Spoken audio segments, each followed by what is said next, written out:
السلام عليكم، اهلا بيكم في مطبخي. النهارده هنعمل حاجه حلوه قوي وحاجه مختلفه خالص. هعمل معاكم الجبنه القريش. هعملها زي ما كانت عمتي بتعملها وعلى وصف والدتي. هي والدتي طبعا انا ما شفتهاش كانت بتعملها ازاي، لان هي اتجوزت وجت القاهره. ف دي كنت بشوف عمتي لما كنا بنسافر البلد. نعمل جبنه قريش واقول لكم على كل تكاتها وحركاتها، واذا كانت فعلا موفره ان احنا نعملها في البيت ولا لا. تابعوا الفيديو للاخر وان شاء الله هتشوفوا الوصفه، وهقول لكم على كل الاسرار اللي انا قابلتها او العقبات اللي انا قابلتها في الجبنه. هي ما شاء الله عملت كميه كويسه وطلعت قشطه كويسه برضو، لكن مقارنه لما نجيبها من بره، اللي بره اوفر. الفلاحين بيعملوها لان اللبن عندهم ارخص من القاهره. انا جايبه كيلو اللبن ب26 جنيه. هقول لكم طلع لي قد ايه قشطه وجبنه، وهل هي وفرت معايا ولا ما وفرتش معايا، لكن الطعم الصراحه كان خطير. يلا بينا نبدا. بس قبل ما نبدا، اذا عجبكم الفيديو ان شاء الله ما تبخلوش عليا باللايك والاشتراك في القناه. اول حاجه انا هعملها في طواجن. لو ما عندناش طواجن نعملها في حلل عادي، في حله عاديه. فانا الطاجن هسخنه على البوتاجاز، هقلبه على وش البوتاجاز او عين البوتاجاز واسخنه. مش هندفي اللبن انا جايباه من اللبان بخيره كده، ما غليتوش ولا اي حاجه. هدفي الطواجن بتاعتي كده. نخلي بالنا الطاجن بيسخن بسرعه. طلعتهم وحطيتهم على الرخامه، ابتديت بقى اصب اللبن. انا حطيت شويه في الطاجن التاني الاخير ده لانه كان سخن قوي، فخفت يفرقع لما احط كيس اللبن كله، فقلت ايه اهدي درجه الحراره بتاعته. انا جايبه 4 كيلو لبن، احطهم في الطواجن.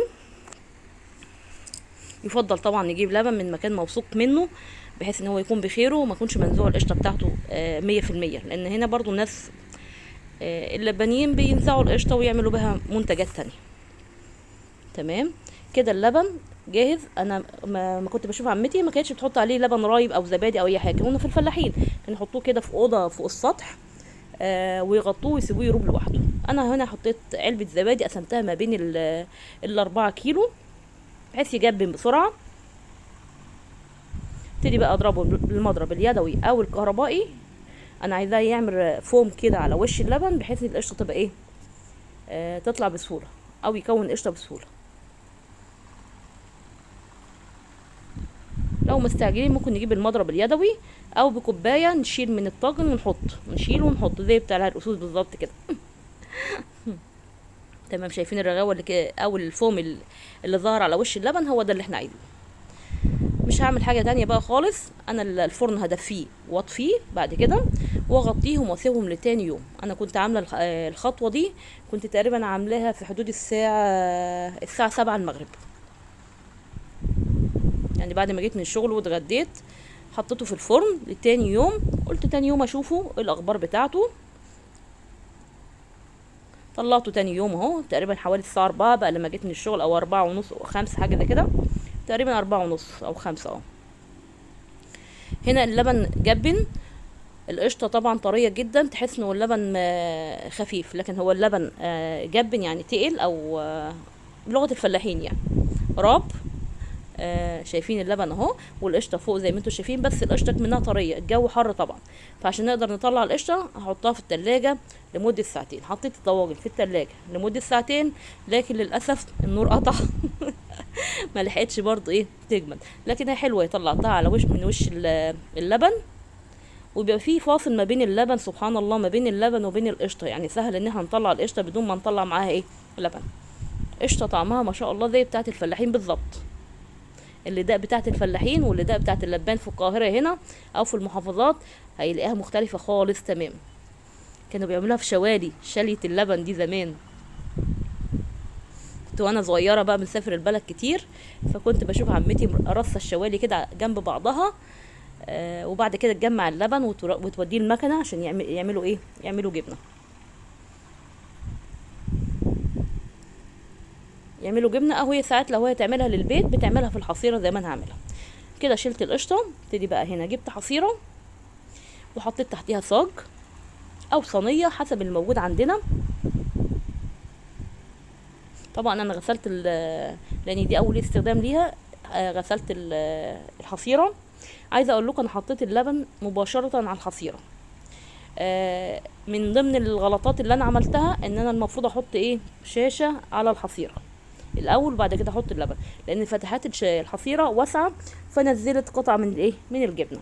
دي اول حاجه المفروض ما كنتش عملتها، لكن نفعت مفيش اي مشكله. لكن المره الجايه اذا عملتها او لو حد عملها، حطوا شاشه او حته قماشه نظيفه تحت الايه، تحت اللبن، ما بين اللبن والحصيره.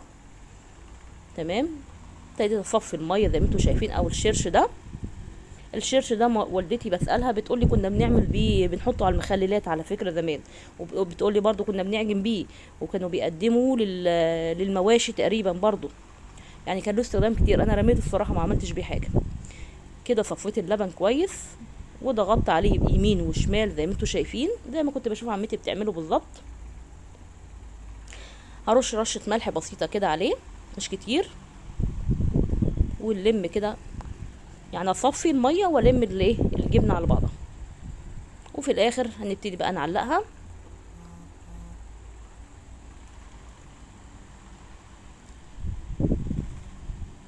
علقت الحصيره، انا علقتها في المطبخ، ربطت الرباط في المقبض بتاع المطبخ من فوق، وسبته الصفه تحت الصاج اهو. سبته حوالي 3 ساعات. بعد الخطوه دي سبته حوالي 3 ساعات او 4 ساعات. بعد ال4 ساعات فتحت على الجبنه، لقيتها بالمنظر ده، شكلها ما شاء الله تحفه. قلب الجبنه خالص فلاحين زي ما كانت عمتي بتعملها بالظبط، ما شاء الله. الطعم خطير بجد، حلو قوي. لكن عايزه اقول لكم ان هي الصراحه مش موفره. هي طلعت لي ايه رايكم؟ كيلو الا ربع من الجبنه و350 جرام من الايه، من القشطه. هنا ابتديت بقى اقطع الجبنه، ما شاء الله شكلها جميل جدا، والطعم كان خطير بجد، بالظبط زي اللي كان بيتعمل في بيت جدي، الله يرحم الجميع يا رب، لما كنت بشوف عمتي بتعملها. والقشطه نفس الطعم. انا كنت زمان زي ما قلت لكم عمتي كانت بتحطها في شوالي، في اوضه كده فوق السطح، فكنت اخش الاوضه دي واقعد اكل من القشطه من الشوالي، بتبقى حلوه قوي، طعمها حلو. ابتدي اقطع الجبنه، حطيت لها شويه ملح برضو صغيرين، مش عايزين نكتر الملح بتاعنا. لو كميه الجبنه كتيره هنخزنها في شويه لبن وشويه ميه، واللبن نغليه ونحط عليه شويه ملح ونحط عليه شويه ميه برضو، ونخزن الايه الجبنه. لو هي هتقعد معانا فتره في الايه في التلاجة، لكن ما اعتقدش ان هي ايه هتقعد فتره في التلاجة. كل اللي ده الصراحه بالصدفه اخواتي كان عندي دقوها، ما صدقوش ان انا اللي عاملاها في البيت. لذيذه، والقشطه كانت طعمها حلو، لكن اعتقد ان هي مش موفره. هنا قطعت الجبنه ووزنتها زي ما قلت لكم، حوالي كيلو الا ربع. القشطه برضو تقريبا بعد ما طلعتها من التلاجة وقلت اوزنها، طلعت حوالي 320 جرام او 350 جرام تقريبا. خلينا في 320 جرام مش مشكله. يعني تكلفه شراء اللبن هي نفس تكلفه الجبنه والقشطه. اعتقدش ان هي موفره. بتبقى موفره عند الفلاحين عشان اللبن عندهم ايه ارخص، فسهل ان هم يعملوه. عامه التجربه حلوه جدا. اذا عجبكم الفيديو ان شاء الله والفكره، ما تنسونيش في اللايك والاشتراك في القناه. واذا عجبتكم الفكره جربوها، مش هنخسر اي حاجه. حاجه عاملينها لينا في البيت، نظيفه، طعم لذيذ، خطيره. جربوها ان شاء الله تعجبكم. ما تنسونيش في اللايك والاشتراك في القناه اذا عجبتكم الايه الفكره والتجربه. واشوفكم في فيديو جديد. باي باي.